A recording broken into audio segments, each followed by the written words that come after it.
Makam Mbah Dalem, dan situs prasasti batu tulis di Kota Bogor merupakan dua titik penting dalam upaya merekonstruksi sejarah Kerajaan Pakuan Pajajaran. Kedua situs ini tidak hanya menjadi simbol memori kolektif masyarakat Bogor, tetapi juga menjadi objek kajian arkeologi, historiografi, dan antropologi budaya. Namun, sebagaimana sering terjadi pada situs-situs bersejarah, berkembang pula berbagai cerita populer di kalangan masyarakat, termasuk narasi yang mengaitkan situs Mbah Dalem sebagai makam seorang tokoh Islam dari masa pemerintahan Pajajaran. Cerita-cerita semacam ini membutuhkan penelatahan kritis dengan pendekatan ilmiah agar tidak mengaburkan fakta sejarah. Kajian akademik yang dilakukan oleh sejarawan terkemuka, Saleh Danasasmita, memberikan landasan penting dalam memahami konteks historis kedua situs tersebut. Melalui karya-karyanya seperti Sejarah Bogor dan Masalah Transkripsi Prasasti Batu Tulis, Danasasmita menegaskan bahwa kawasan Batu Tulis merupakan pusat politik dan spiritual Kerajaan Pakuan Pajajaran pada abad ke-16. Ia menempatkan prasasti Batu Tulis sebagai bukti epigrafis yang otentik sekaligus penanda terakhir kejayaan Pajajaran sebelum keruntuhannya. Prasasti Batu Tulis bertarikh 1455 Saka atau tahun 1533 Masehi dibuat oleh Prabu Surawisesa sebagai bentuk penghormatan kepada ayahandanya, Sri Baduga Maharaja, atau yang lebih dikenal sebagai Prabu Siliwangi. Teks prasasti ini berisi catatan mengenai pemerintahan Sri Baduga, pembangunan infrastruktur, dan jasa-jasanya bagi kerajaan. Keberadaan prasasti ini penting secara historiografis karena memberikan informasi primer mengenai sistem kerajaan, struktur kekuasaan, dan identitas penguasa Pajajaran. Oleh sebab itu, Batu Tulis memiliki kedudukan fundamental dalam rekonstruksi sejarah Sunda abad ke-15 dan ke-16. Sementara itu, narasi mengenai makam Mbah Dalem lebih kompleks. Di tengah masyarakat, sering muncul asumsi bahwa lokasi tersebut merupakan makam seorang tokoh Islam yang hidup pada masa Pajajaran. Akan tetapi, berdasarkan analisis kritis terhadap sumber sejarah dan kajian arkeologi, Danasasmita menilai bahwa klaim tersebut tidak memiliki dasar yang kuat. Menurutnya, situs Mbah Dalem lebih tepat dipahami sebagai bagian dari landscape religius yang dibentuk oleh proses panjang interaksi budaya, mulai dari tradisi Hindu-Buddha yang dominan pada masa Pajajaran, hingga pengaruh Islam yang mulai masuk dan beradaptasi dengan struktur budaya lokal. Dengan demikian, Mbah Dalem bukanlah makam tokoh tertentu yang dapat diverifikasi melalui sumber sejarah, melainkan sebuah artefak kultural hasil difusi keagamaan dan sinkretisme yang lazim terjadi di Tatar Sunda pada masa peralihan dari Hindu-Buddha ke Islam. Interpretasi ini sejalan dengan pendekatan ilmiah yang menekankan pentingnya verifikasi data, analisis stratigrafi arkeologi, serta kritisisme terhadap sumber lisan yang berkembang kemudian.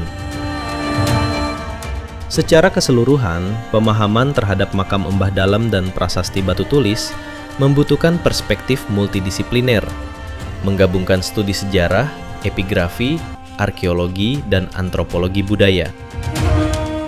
Melalui pendekatan akademik seperti yang ditawarkan oleh Saleh Danasasmita, sejarah Pajajaran dapat direkonstruksi secara lebih objektif dan sesuai dengan bukti empiris. Dalam tradisi lisan masyarakat Bogor dan Tatar Sunda, Mbah Dalem kerap dikaitkan dengan sosok Syekh Abdurrahman Al-Maghribi, seorang ulama yang sering disebut dalam cerita rakyat sebagai tokoh penting dalam proses Islamisasi Sunda dan guru dari Raden Kian Santang. Kisah-kisah ini hidup dalam berbagai versi, diwariskan secara turun-temurun, dan menjadi bagian dari imajinasi kolektif masyarakat. Namun, dari sudut pandang ilmiah, narasi lisan tersebut perlu ditempatkan secara hati-hati. Hingga kini, tidak ditemukan bukti arkeologis, inskripsi, maupun sumber tertulis sezaman yang dapat memastikan identitas Mbah Dalem sebagai tokoh yang disebutkan dalam cerita-cerita tersebut. Dengan kata lain, klaim keterkaitannya dengan masa kerajaan Pajajaran masih berada dalam ranah folklor, bukan historiografi.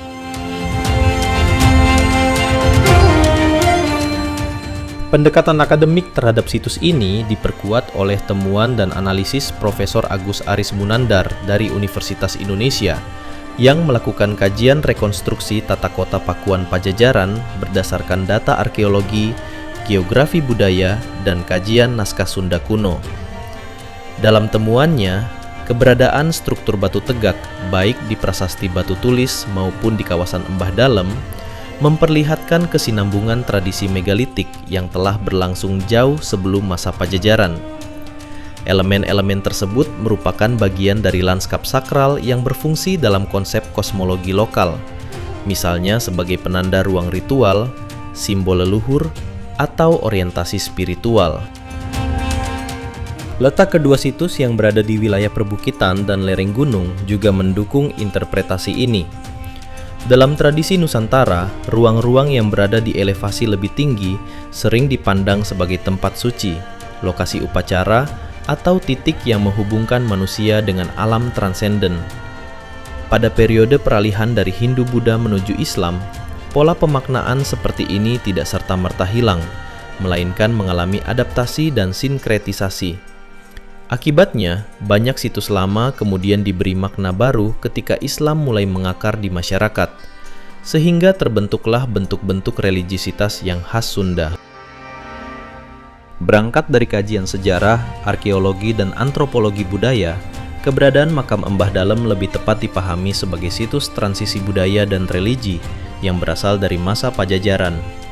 Pemahaman berbasis bukti ini bukan ditujukan untuk menyingkirkan tradisi lisan, melainkan untuk menempatkannya pada konteks yang tepat. Tradisi lisan tetap bernilai tinggi sebagai warisan budaya non-material, namun dalam pengelolaan cagar budaya diperlukan pembeda yang jelas antara legenda dan fakta sejarah. Di Bogor, narasi mengenai kehadiran ulama seperti Syekh Abdurrahman Al-Maghribi dan kisah islamisasi Sunda melalui tokoh-tokoh seperti Raden Kian Santang sangat mengakar kuat.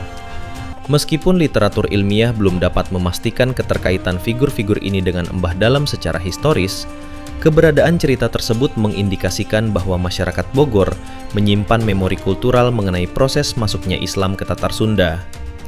Memori ini tidak bisa diabaikan karena ia berperan dalam membentuk pemahaman lokal mengenai identitas spiritual dan sejarah kota.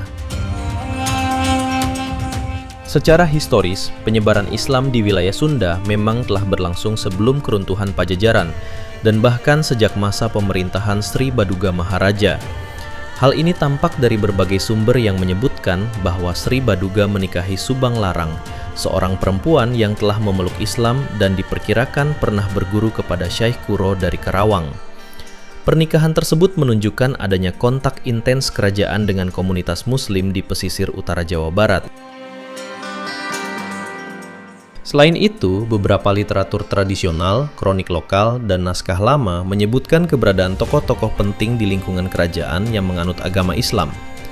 Walaupun bagian ini sulit diverifikasi sepenuhnya karena keterbatasan dokumen sezaman, temuan ini menegaskan bahwa Pajajaran tidak sepenuhnya tertutup terhadap perkembangan agama Islam, dan bahwa dinamika keberagamaan di istana berlangsung lebih kompleks daripada narasi tunggal Hindu-Buddha yang sering digambarkan.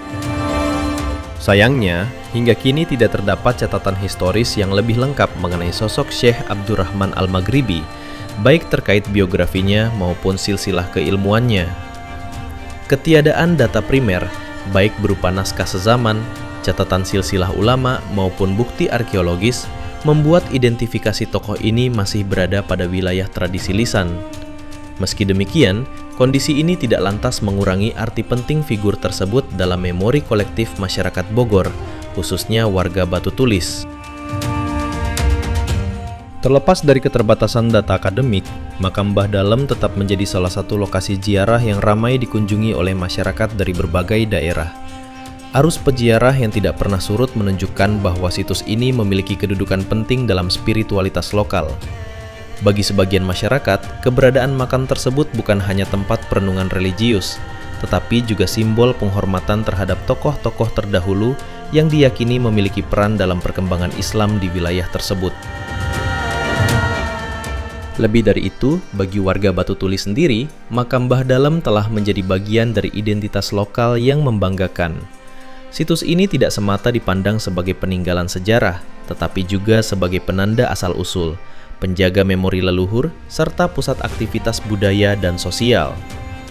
Cerita-cerita tentang Embah Dalem, baik yang bersumber dari legenda, tutur keluarga, maupun kisah masyarakat setempat, membantu membangun keterikatan emosional terhadap wilayah Batu Tulis dan memperkuat rasa memiliki terhadap sejarahnya.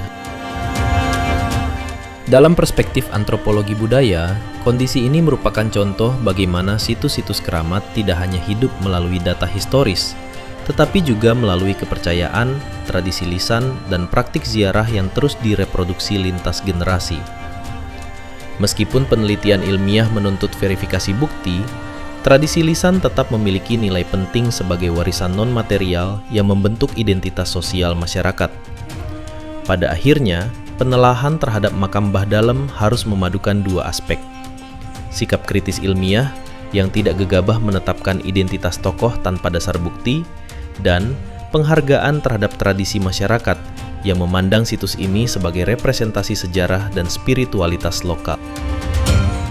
Keduanya dapat berjalan berdampingan. Dengan cara demikian, makam Mbah Dalem tetap dapat dijaga sebagai bagian dari warisan budaya Batu Tulis, dihormati oleh masyarakat setempat, sekaligus diteliti dengan kerangka akademik yang bertanggung jawab. Sampai jumpa di video berikutnya, dan jangan lupa terus dukung kami melalui klik tombol like dan berkomentarlah dengan sopan dan santun. Selain itu, dukungan melalui tombol subscribe sangat kami butuhkan, mengingat kami baru saja memindahkan channel lama ke channel ini. Wassalamualaikum warahmatullahi wabarakatuh. Salam budaya.